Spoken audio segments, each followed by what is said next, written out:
Okay, welcome all parents. Thank you so much for being here.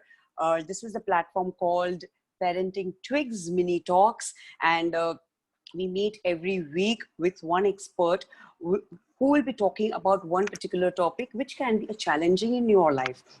So today we have Dr. Kruti Banodkar. She's a dermatologist and she's a specialist in all trichologist as well and clinical dermatologist as well. I think I remembered very well. Okay, she's a very good friend of mine, and she has many years of experience in this field. She and her husband both are in this particular field since long, and she have been in multiple platforms, and she has given lots of live talks in lots of areas. And she was also had a talk show on a Zoom TV. I don't know whether this Zoom TV still exists or no, but it was a very, very well-known fashion TV channel years back, and there was a talk which was happened by Kruti Banodkar over there, and she has received multiple awards. Of course, that's not to be forgotten. So if you want to just see her talks and listen to her talks, there was a link which was shared where the whole detail about Kruti was there. Her Instagram link and the Facebook link was shared over there. You can check out multiple videos which are there, which you can just listen to, and you will get lots of insightful ideas how you can help your child, even your own self, because she just doesn't even not only talks about the teens, but she talks about everybody. So yes, over to you, Kruti. I just want one more brief. Parenting Twigs is a platform, it's a forum for parents from a 1-day child to a 20 years age group. So you all are divided into age group as per your child. And where we exchange lots of ideas, where we exchange lots of parenting talks over there. Before it used to happen, we used to take one topic and lots of discussion used to happen. That was a WhatsApp style, which we used to incorporate. Now, as I felt interaction is very important, because asking questions was a little challenging for lots of people. So we started this thing. Every Saturday we'll be meeting and we'll be calling up an expert where you can ask questions, and the same video will be on record, so that anytime if you have missed out today, you can always look. So even if you have missed out on the live session, and today if you're watching this recorded session right now, you can go back to all the previous recordings as well. So please do like, subscribe to this channel as well, so that you get the notifications every week whenever these videos are uploaded. Thank you so much. And over to you, Kruti. The platform is all yours. You can share the screen and start. Thank you so much, Sarita, for such a warm welcome and for all your kind words. You've always been very generous. So welcome everybody. I hope that today's talk will be useful for your children or for yourself, because though acne is usually a condition which is restricted to the late 20s at least, but dandruff can affect everybody. And though the type says acne dandruff related, but I will definitely cover the other causes of dandruff as well. So please allow me to share my screen. Yeah, and before she starts, I would like you all to ask questions in the end of the session. Keep all the questions put your questions in the chat box, as and when she's putting up her slides, let the questions be there, so that we'll take questions one by one at the end of the session. Yeah, thank you. So let's start. So today I'm here to speak a few things about acne and dandruff. Are they related? So Sarita has given me such a warm introduction that I don't need to say anything more about myself. The only thing that I'd like to add is that I'm practicing in Matunga Central, and my clinic is called Skin Crest Clinic, which is a very well-equipped clinic with all the lasers and all the instruments that we require to diagnose and treat any conditions related to skin, hair, and nails. Thank you. So let me begin with just introducing as to who exactly is a dermatologist. So a dermatologist is a doctor who specializes in treating the skin, hair, and the nail. Also the mucous membrane. So that is the lining that covers the mouth, the nose, also the lining that covers our genital areas. So we deal with diseases related to that. So we diagnose and treat more than 3,000 different diseases. And a dermatologist also helps you to improve the appearance of the patient's skin, hair, and nail. And we see patients from all age groups, right from the newborns up to people who are more than 100 years of age as well. Now, coming to the types of skin. So there are different types of skin. You must have heard very commonly that, people say that, oh, you have a dry skin or you have an oily skin. So there are different types of skin. So here I've mentioned normal, dry, oily, the sensitive skin, and there's one more type of skin which is called as combination skin, or the skin which is also oily in the T-zone, that is on the nose and the forehead area, and the cheeks are dry.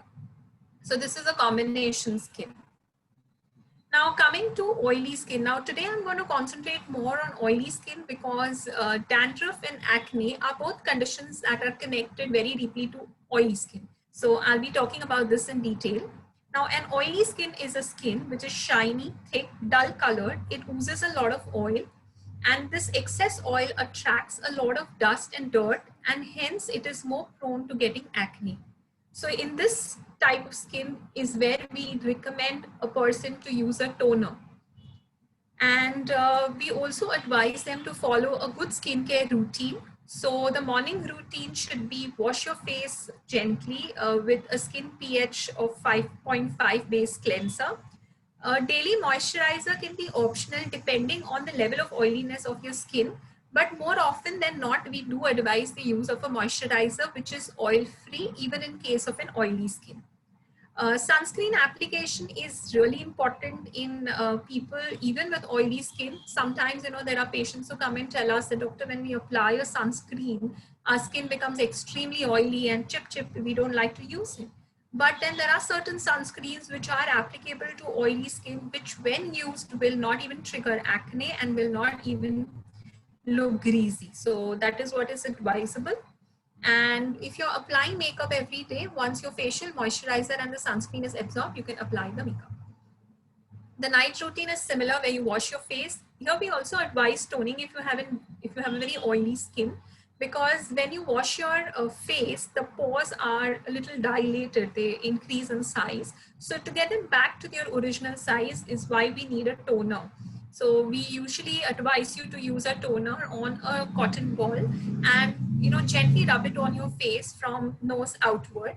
And once it comes up clean is the time you can wash it off, and then apply a light moisturizer or other creams depending on the condition of your skin.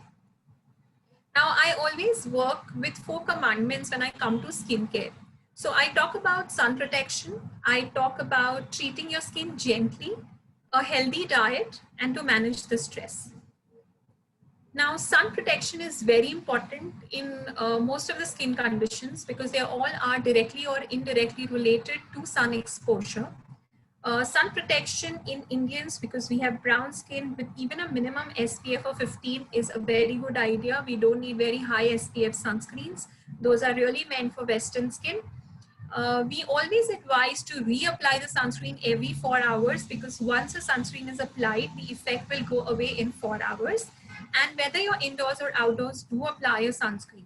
That is for the simple reason that even when you're indoors, the radiation from the screens, that is the laptop screens, mobile screens, TV screens, these are all affecting your face, and this is all causing inflammation and increase in the pigmentation, increase in the acne as well.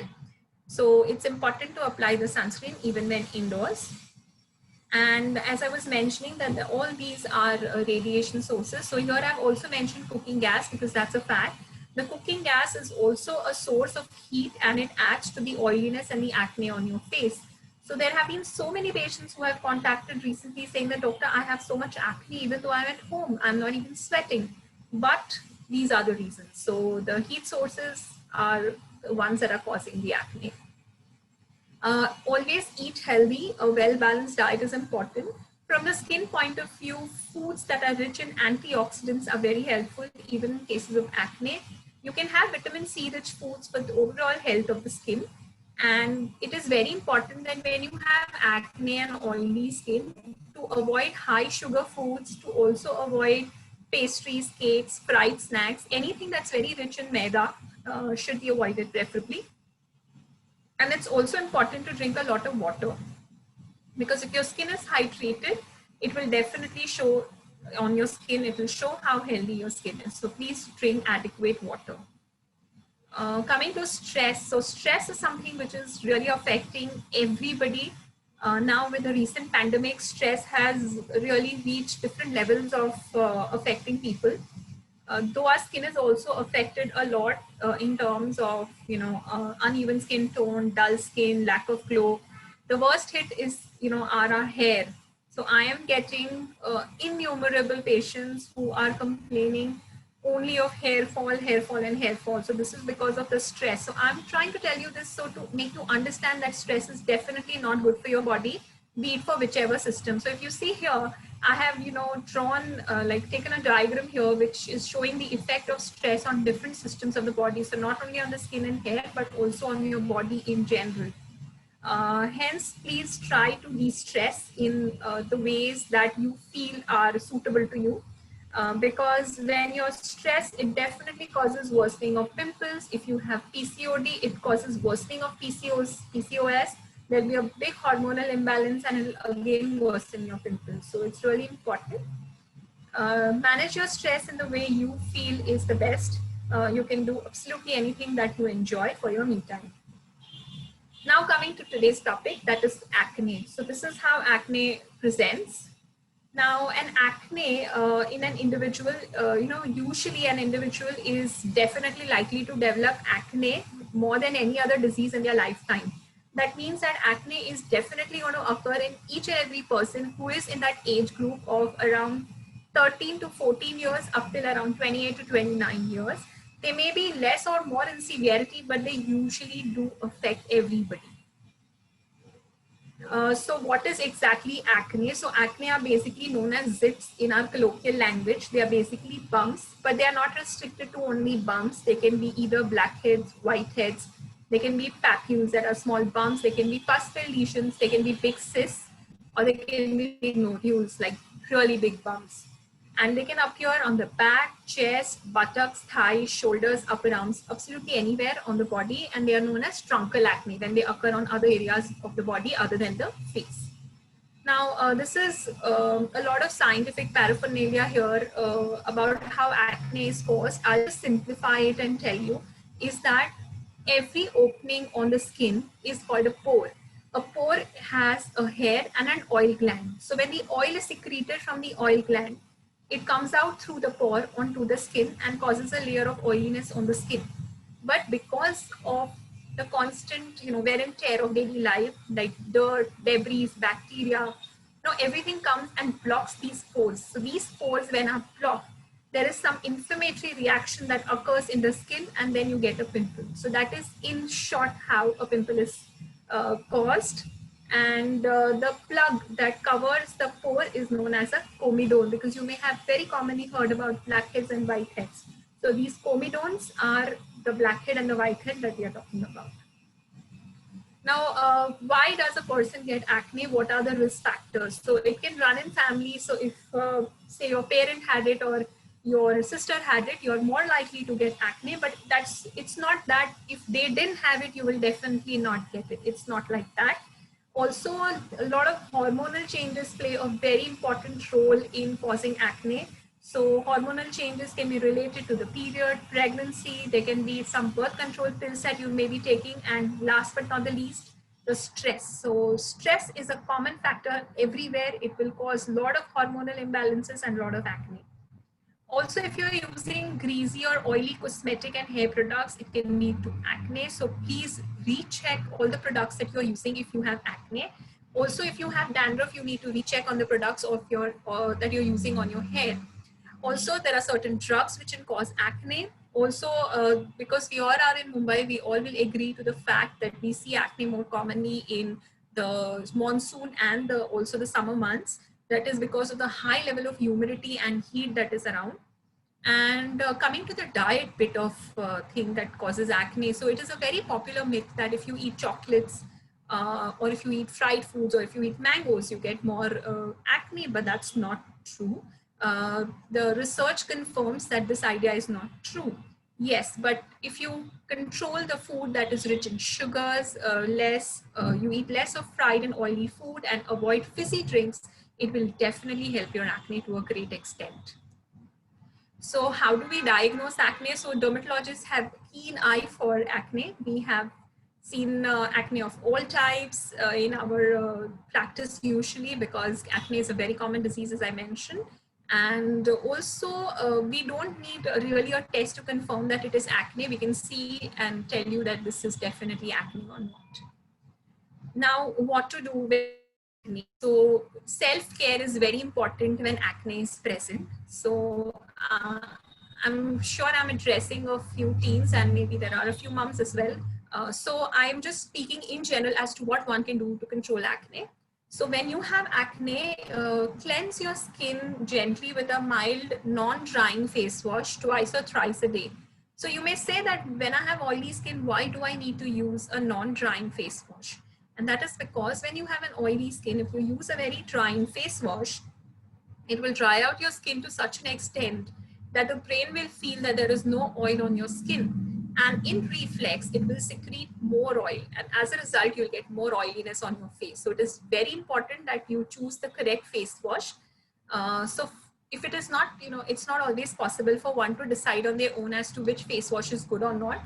So you must definitely seek the help of a dermatologist who can help you to decide what products are good for you, which are non-comedogenic products, which are oil-free products, which will help you to treat the acne. So that is really important. Make sure that you wash your face well, especially after exercise. It must be washed immediately. And if you're wearing any makeup, it needs to be removed with a good makeup cleanser at home. Before bed. And as I was mentioning, use only non-comedogenic products, as they will not cause acne. And if your hair is oily, then make sure you're combing it back and pulling it back and out of your face. Now that those were the things that you need to do. Now these are the things that you should not do.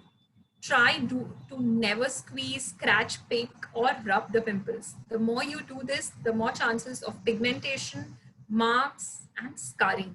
So it is very important not to pick on your acne. There is a condition which is called as acne excoriae, or we call it the picker's acne. That means when you go to a doctor, they know that you're picking on it, because it leaves typical marks behind, which are very characteristic of acne that has been broken. And these marks are really difficult to treat. Hence, it's very important that you do not pick on your acne. Do not wear tight headbands, baseball caps, and other hats. That adds to the acne. And avoid touching your face constantly with your fingers. Avoid greasy creams. And as I was mentioning, exposure to sunlight needs to be controlled, as it initiates an inflammation in the acne. Now coming to treatments. So there are a lot of prescription medicines that are used in acne, and these medicines usually control the acne, resolve the acne to such an extent that it doesn't keep recurring. However, acne is a condition which keeps happening, which keeps coming till the age of around 28 or 29. So even when I'm treating you, there are high chances that though the acne may be in control, it can keep coming. Maybe 1 or 2 acne can keep coming till you reach that age where they disappear on their own. So it is always important to go to a dermatologist who will be able to guide you with a proper treatment for acne. It is very important to not self-medicate, and because it can definitely lead to side effects. These creams also have side effects if they are not used in the correct manner. So the knowledge about how to do it is very important. So we use various creams like antibiotic creams, we use retinoic acid creams, we use benzoyl peroxide gel. So these are very common names which are, heard of, people know about it. So when patients come to us, they tell us that, yes, we've tried this earlier, we've heard of it. So they are quite commonplace names. And salicylic acid face washes can be used. But again, this has to be used with a lot of caution. So unless guided by a dermatologist, please do not self-medicate. Sometimes when the creams just do not take care of your acne, then we also give oral antibiotics to control the acne, and they do work very well in controlling the acne. There are also sometimes a need for hormonal medications in cases of PCOS or hormonal imbalance when the acne is just not subsiding. So how do we differentiate that this particular acne will need hormonal medications? We just don't give hormonal medications to anybody. We decide that this is hormonal acne when we see the acne beyond the age of 30 years, usually more on the lower part of the face, on the jawline. So that is the biggest characteristic sign which indicates that this is hormonal acne. And there are other treatments that we do in case the acne is resistant to the usual line of treatment. So we do chemical peels, we do Q-switch lasers, and sometimes when there are big cysts, we might need to inject into the cyst, and this really helps in controlling those cysts and also the acne in general. And there is a medicine called isotretinoin, which is very commonly used for acne. Many people have used it now. Earlier, when it was just introduced, it was new and people were wary about using it. But now it is used very commonly. However, this medicine cannot be started on your own unless there is a doctor who is guiding you. And pregnant women should never take isotretinoin because it causes severe birth defects. Now, what are my expectations from a treatment? When I'm giving you a treatment, I expect that the treatment will make your acne subside. So acne usually goes away after the teenage years, but it may last into the middle age. The condition often responds well to treatment after 6 to 8 weeks, but it may flare up from time to time. And hence I was mentioning that though I may treat acne, I may get you to a point where it is controlled, there's always a chance that it may come again. So hence, we always need to have some maintenance treatment going on, at least for a few months rather, if not years, so that the acne stays in control. And acne will never be eradicated as such for life. So there are women who get acne even at the age of 40. So they usually come with a complaint that, doctor, when I'm going to get my period, I get acne. This is very common to happen because when you get your period, there are two things that are happening in your body. There is a lot of hormonal change that is happening, as a result of which you do get acne. And the second thing that is happening is that sometimes the immunity may go down slightly, and that is the time the acne tends to erupt more, because there is definitely a bacteria in the whole scene. It's called Propionibacterium acne. So this bacteria is responsible for causing acne. So there's always a chance that you may get acne just before your period, and then it subsides on its own. Now, what are my aims of treatment? So my aim of treating a person is to reduce the severity, because in the previous slides I had mentioned about psychosocial impact. So the psychosocial impact is quite drastic in many people. I have seen many teens, I have seen even older people who have been very affected with the acne, the pigmentation that it has caused, the scarring that it has caused. And hence, I always insist that though this is a normal thing, this is something that we are going to see in life, but it should be treated. We also treat to definitely prevent the scarring and to prevent the marks, because it is easier to control acne than to control the marks and to treat the scarring. So the psychosocial impact, as I was mentioning, is quite a lot. So there can be very low self-esteem in many people because of that. I've also seen people getting very depressed because of their acne. I have seen people even getting suicidal ideas sometimes because of their acne. It can really affect people so much. And hence, we always treat it very carefully, sensitively, so that a person gets the maximum benefit out of the treatment. So these are the acne marks. So this is a very common side effect of acne. Even after the acne subside, they leave behind marks.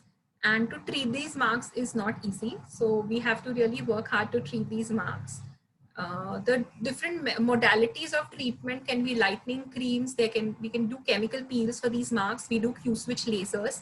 Q-switch laser is the very latest laser in the whole treatment of acne, and it really works very well. A lot of my patients are under this treatment and have greatly benefited with their acne marks. And sunscreen use is definitely mandatory. So chemical peels is what I was mentioning. So chemical peels are basically solutions. I apply them on your skin and keep them for a very stipulated period of time and then take them off. So what they give you is they give you a reduction in your acne, or they can be a reduction in the marks and the pigmentation. And overall, they cause a lot of glow on the skin. So chemical peels are definitely a treatment for acne that we use when the normal creams and the oral medicines are not working. Chemical peels with salicylic acid have worked wonders in many patients of acne. This is the Q-switch laser. So I've shown my patient's photo here who had a lot of marks earlier. And after a couple of sessions, you can see that her face has drastically improved. So it definitely helps a lot in improving the way the skin looks. Now coming to acne scars. So acne scars are of different kinds. Here are a few of the examples of acne scars that I have put here. We have different names for these acne scars. You must have seen many cricketers having a lot of acne scars like Dhoni and Wasim Akram. And you can see this Bollywood stars also have. So Madhuri Dixit, you must have all seen her scars in the earlier movies now, which obviously they can't be seen. She must have treated them, and a lot of Bollywood actors as well. So what do we do basically to treat acne scars is we do different procedures, and these procedures are very helpful in filling up the acne scars. So once you have an acne scar and we do a procedure, then it stays on for life. It is something that will not change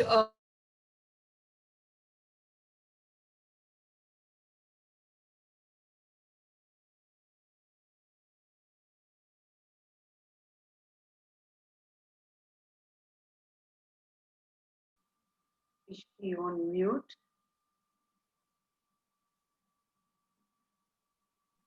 Can't hear. Yeah, 1 second, 1 second.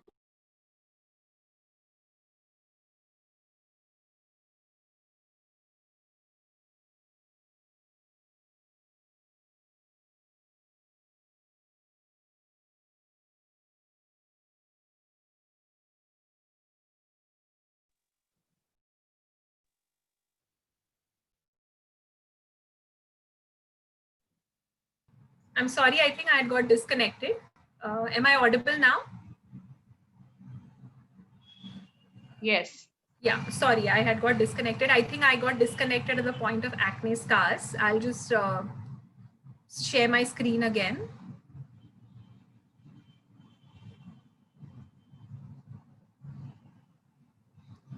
Yeah, can you all see it?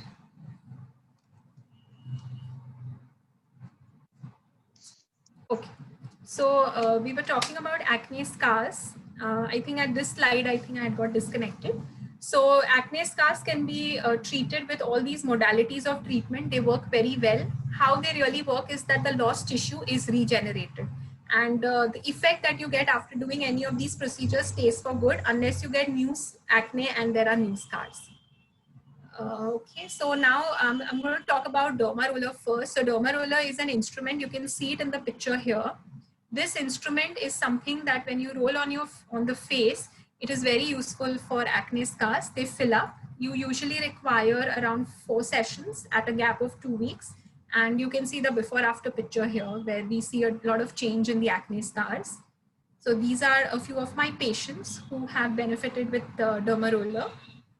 And there is another treatment which is called as fractional radiofrequency. We call it microneedling fractional radiofrequency. So we do this procedure very commonly. It's a machine-based treatment, and it works with the same principle that we built up the tissues that are lost and they are regenerated. And you can see the pre and post photo here of my patient, where there is a drastic difference in the acne scars. There's a procedure called as subcision, which is a needle-based procedure. Again, we use for different types of acne scars. It's very helpful. And sometimes we also do peels for acne scars, and they really help. So this was in toto about acne. Now let me go on to hair. So hair care is really important, especially I think in the lockdown, we all have realized the importance of our hair when we have started losing so much hair. So I just want to reiterate a few important points about hair care. So scalp skin must always be kept healthy, and healthy hair has a very shiny appearance where the cuticles lay flat and they reflect light. Now we must always shampoo our crowning glory. So shampoos remove dead skin cells, oil, dirt, dust, etc. most of the shampoo and conditioner brands provide the same benefits. So hence, if somebody is saying that this is better than the other, then that is not true. They all are same. And you have to use shampoo which is free from irritants like SLS, propylene glycol. If you have a sensitive scalp, but if you have an oily scalp, then these shampoos will have no good, will do no good to you, because they will not lather and not remove the oil from your scalp. So just concentrate always on cleaning the scalp well, otherwise it will give a very flyaway look to your hair. After every shampoo, one must condition. So every time you condition, make sure that you're applying the conditioner on the length of the hair and washing it off thoroughly. Because if you apply it on the scalp, it will give a very limp look to your hair. So it is very important to apply the conditioner after every shampoo to calm down the roughened up hair, which they roughen up during the process of shampooing. And you must always brush your hair 3 to 4 times a day. Use a white tooth comb to detangle the hair. Combing will promote natural oil and it nourishes the hair completely. Few hair care tips are that please do not use hair dryer as much as possible. If you still have to use it, always use it in the cool setting. Use it from a distance, don't go very close. And please try not to do chemical treatments on your hair like coloring, perming, dyeing, bleaching, straightening, etc. That really harm your hair a lot. And also are a reason to cause dandruff. They also cause dry, frizzy hair. They also cause a lot of hair fall. So try and space them out at least at a gap of 2 years each. And do try to trim your hair every month if possible, if not at least every 2-3 months. It really helps to keep them healthy. There are no split ends. And diet is very important for hair. So you need iron, calcium, vitamins, and protein in your diet to have good, healthy hair. Also drink a lot of water. Oily hair needs to be washed more frequently as compared to hair which are not so oily. So if you have chemically treated hair, you may not need to wash them very often because that really dries up your scalp, they dry up your hair also. So you may not need to wash them so often, but if you have an oily scalp, please make sure that you're washing it often enough. Often enough means at least 3 or 4 times a week. That is how much one should wash their hair. And coming to dandruff. So dandruff is a harmless condition seen in many people. It is seen mainly in the winter months, but can occur in any season. Why it really occurs is because it is the dead skin which is flaking. So sometimes what happens is that the dead skin doesn't flake very fast and you can see it. So this is basically what is dandruff. But in many people, this dandruff becomes very severe, very intense, and it can also cause a lot of itching, hair fall, and embarrassment as well when you're in public. So what causes dandruff? I was mentioning dry skin. So if you have dry skin, you will get dandruff. If you have an oily skin, also you get dandruff. Now, why that happens is because when there is oily skin, the skin is also irritated because of the inflammation that is present, and that gives rise to flaky white scales. So this is called seborrheic dermatitis. It is a little different from dandruff. I'll just come to it. Also, if you're not shampooing your hair enough, so if you're shampooing say Sunday to Sunday, then you might get dandruff, because what happens is that the scalp is not being cleansed well. So you will definitely need to shampoo more often if you're getting dandruff. And there are certain conditions like eczema and psoriasis. So this cause dandruff. So psoriasis is a condition where there are white flakes in the scalp. Needs a treatment from a dermatologist to calm them down. Just shampoos will not help. Seborrheic dermatitis is a condition which occurs due to oiliness of the scalp, wherein there is an eczema. Eczema means there is an allergy. Allergy is to something that is within. It's a tendency that you have within, and it causes this kind of red patches and also a lot of dandruff that needs to be controlled with medicines. So basically, there is a fungus in the scalp known as Malassezia, and this Malassezia can cause irritation on your scalp and cause dandruff. Also, when you are sensitive to certain hair care products, it can again lead to dandruff. So please choose your products very carefully. Now, this is the treatment of dandruff. So dandruff, there are many dandruff shampoos that are available. So we have salicylic based shampoos, we have coal tar based shampoos, we have antifungal shampoos. And the commonly available shampoos in the market like Head and Shoulders and Pantene, which are anti-dandruff, they contain something called as zinc pyrithione. So these anti-dandruff shampoos like Head and Shoulders and zinc pyrithione can be used on your own. But the other shampoos that I've mentioned here should ideally be used under a dermatologist's supervision, because these are all antifungal shampoos, which I am showing here, and they need, you need to know when to apply, how to apply, and for how long to apply. Otherwise, they can also cause a lot of dryness of your hair and scalp. So these were the treatments for dandruff. Now the question for which we are here is, are acne and dandruff related? So a simple answer to that is dandruff and acne, they both have different causes. So as I showed you that dandruff can occur because of a fungus called Malassezia in your scalp. It can occur because of dry skin. It can also occur because of oily skin. Now, and I told you that acne also occurs in oily skin. So basically they both are occurring due to different causes, and also there is a cause which binds them together, and that is oily skin. So whenever you see a person having acne and dandruff, it's very easy to associate that maybe the person has got acne because of the dandruff, but that is not true. They occur together because they both occur in oily skin.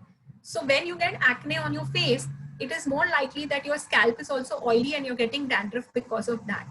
So I would not say that dandruff and acne are not related. They are definitely related. They are related because of the oily skin that we have. But dandruff will not actually cause acne on its own.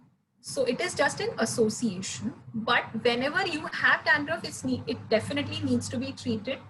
And we cannot leave dandruff just like that. As I was mentioning, it gives a lot of itching, hair fall, a lot of inflammation in your scalp. So we definitely need to treat the dandruff. There is a condition which is known as fungal folliculitis, where you have dandruff in your scalp. And as I was telling you, that there is a fungus which is known as Malassezia, which causes this dandruff. Now, this Malassezia can also cause bumps on your forehead, and these are called as fungal folliculitis. And this is the time when they are related. So that is the time when the fungus causing the dandruff is causing the bumps on your forehead. But though it resembles pimples, these bumps are a little different from pimples, which when we see, we diagnose them and we treat them with antifungals and not with anti-acne medications. So this brings me to the end of my talk. So this was about acne and dandruff. I hope you all benefited from my talk. And if you all have any questions, I'll be happy to take those questions.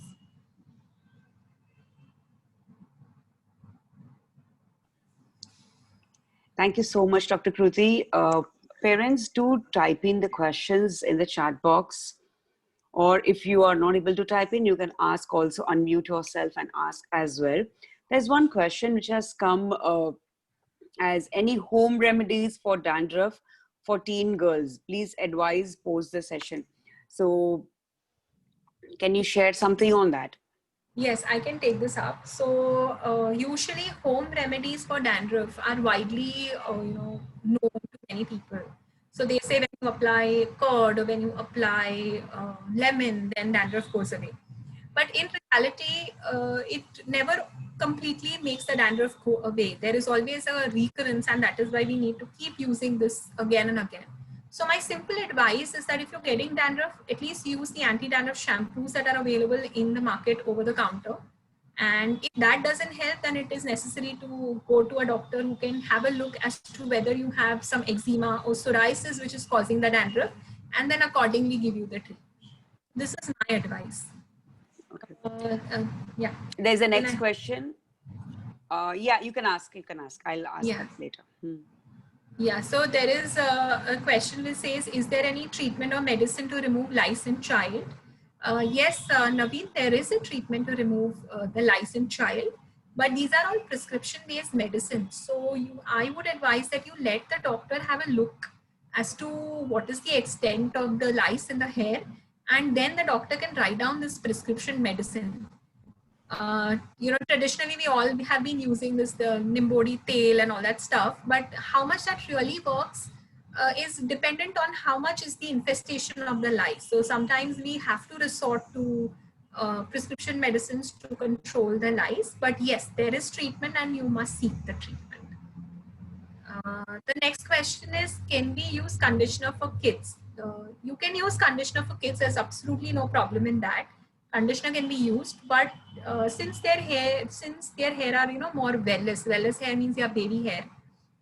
It takes many years for the hair to be replaced from baby hair to adult hair. So if you need to use a conditioner, if you feel that the hair is getting very dry and frizzy, go ahead and use the conditioner. There's no problem. But if there is no need to use, the hair is fine, it's not very dry or frizzy, then you can avoid using a conditioner. So it depends from case to case. But if you have to use, you can use any conditioner which is available in the market and apply it on the length of the hair. Do not apply it on the scalp. That is very important. The next question is, are minoxidil solutions safe for hair growth? Yes, minoxidil solutions are very safe for hair growth. There is absolutely no problem in using them.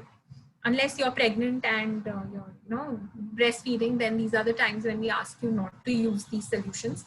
But again, these solutions need to have some kind of monitoring, because you can't endlessly keep using them without being monitored, because there have been times when the solutions are not working and the patient is just applying these solutions, which is pointless. Sometimes these solutions also give rise to a lot of dandruff in the hair, because they get deposited and the residue resembles dandruff, and that can be quite itchy as well. So my advice is that a follow-up with a dermat at least every 3 months is advisable if you're using the minoxidil lotion.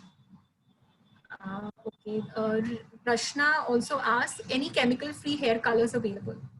Yes, Rashna, very good question. There are chemical-free hair colors available. These are called as vegetable hair colors. They're extracted from the vegetable and they claim that they are PPD-free and chemical-free. You can use them. There are 2 brands that are available to my knowledge, and that is Vegetal, Vegetal hair dye, and there is one more which is called as Altris HD hair dye. They are very easily available in the market. You can definitely use this. These are all chemical-free hair colors. Okay, Shruti, kids preferably don't do facial because they are too young, their skin is too sensitive.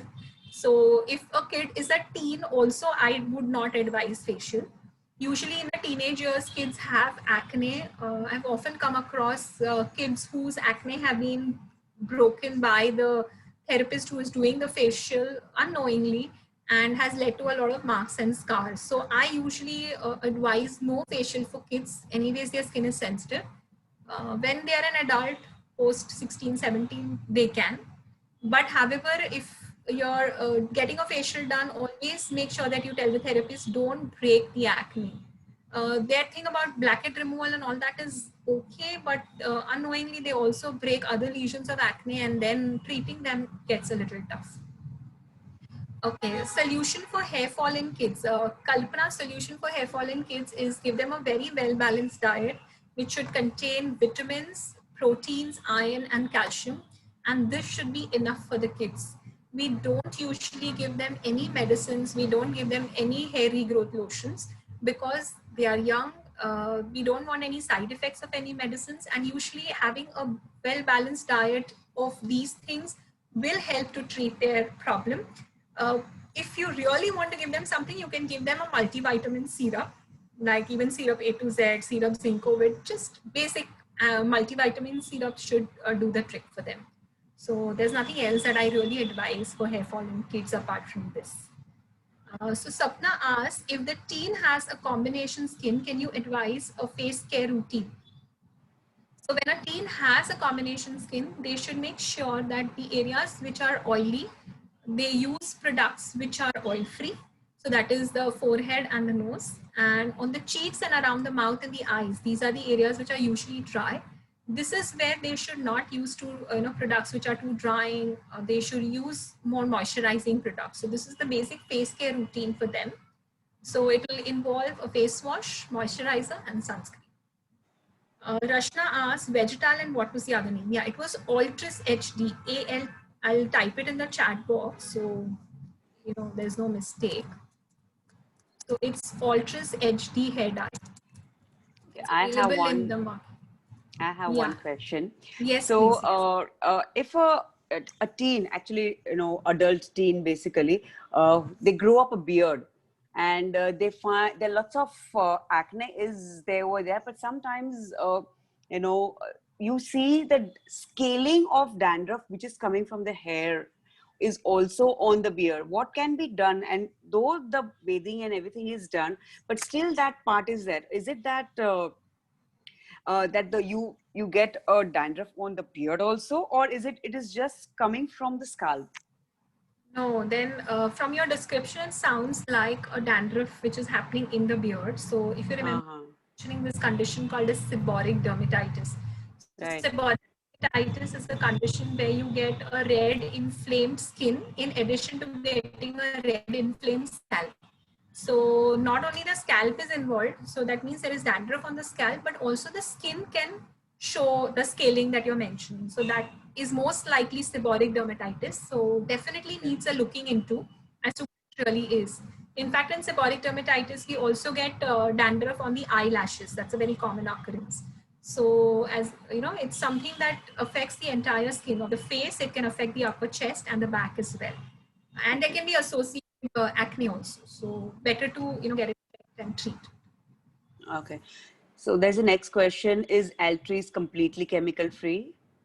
Yes, that is what the company claims, that they are extracting the hair dye from the vegetable.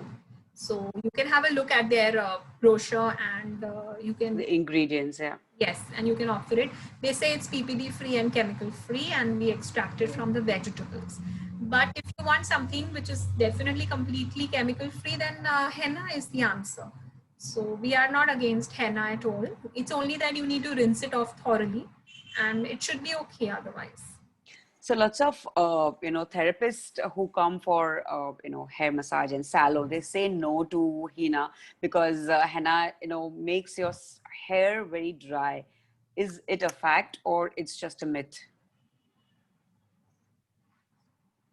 Yes, it is a fact that henna can make your hair dry. So two things that can be done for it. A is definitely rinse it off very well. There should be no residue left behind. And you can apply hair oil before you apply henna. So that reduces the dryness because the oil will help in conditioning.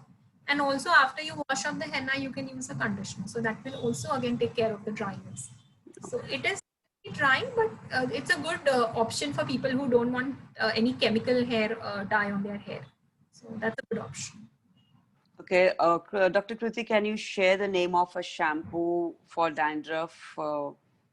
As kids are having so much, and she has acne on her forehead for that.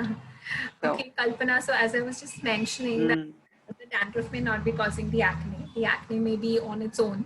That really needs to be seen. So I would need to see what kind of acne there are, whether there are those fungal folliculitis that I was mentioning, which are mistaken for acne.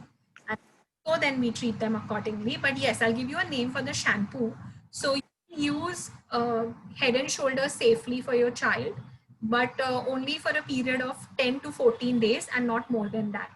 It contains something which is called as zinc pyrithione, which is a safe antifungal even for children. They can use it, but not for more than 10 to 14 days. Otherwise, their hair will get very dry. So try this. If this is not working, then see a doctor for it. and I would like to know about Sebamed as a product for anti-dandruff. Yes, Sebamed is also a good product for anti-dandruff shampoo. It contains the same product, that is zinc pyrithione, in Sebamed anti-dandruff shampoo. It's a very good product. I've used it very commonly for adults and kids without any problem. So that's Okay. the option. So since Head and Shoulders is easier, it's more easily available. Contains the same drug, but both of them are good. Okay. I think questions are all done. Thank you so much, parents, for participating. Oh, there's one more came in 1 second. Okay, so Rashna asked, can scalp shampoo be used for dandruff in kids? So scalp shampoo contains a medicine which is called as ketoconazole. It's an antifungal agent. I don't prefer ketoconazole because it can be a little harsh for them. So till there is no particular need for this harsh shampoo, I don't give it for kids. So if your child doesn't have too much dandruff, don't use scalp for the child. That would be my answer for this. So yeah, thank you so much, Dr. Kruti. And this was an amazing session. You gave lots of beautiful insights for acne and dandruff and how the both relationship is. So we have that common myth that because of acne, because of dandruff, acne, and whatever.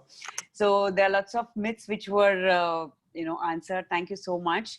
And do share in your details on the WhatsApp. I will share it with the parents if anybody wants to connect with you. So yeah, and thank you parents for participating. Thank you so much.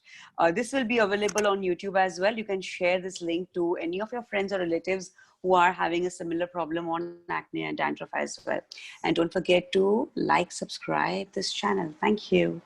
Thank you so much, Sarita, for having me here today. And thank you, parents, for joining in to listen to this talk.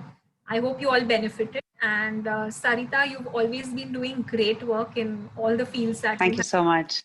So, yes, feels great to be here today. Thank you so much. Thank you. Thank you. Bye-bye. Bye-bye.